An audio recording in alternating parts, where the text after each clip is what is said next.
तिवारी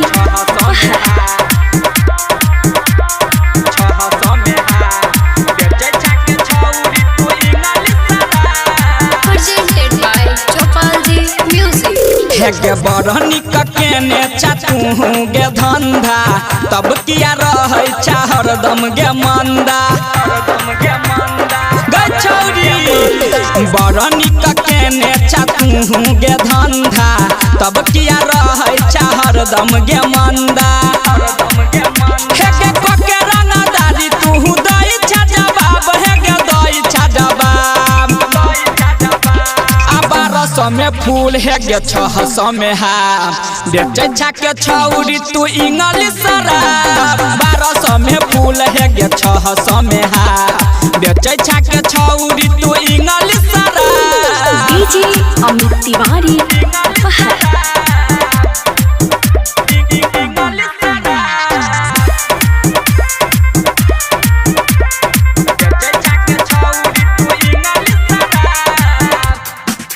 सब दारू बहाने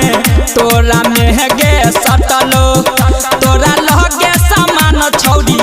एको गो नहीं बचलो गे सब दारू बहाने तोरा में गे सटलो तोरा लगे सामान छौरी एको गो नहीं बचलो पुलिस दरोगा के दई छा दबाब है गे जई छा दबाब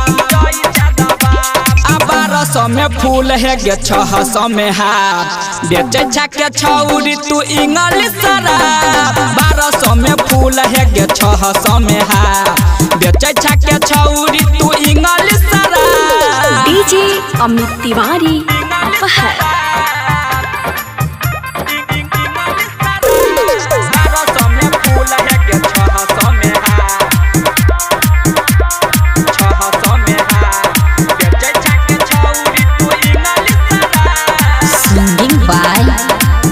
पैसा कमा के छौरी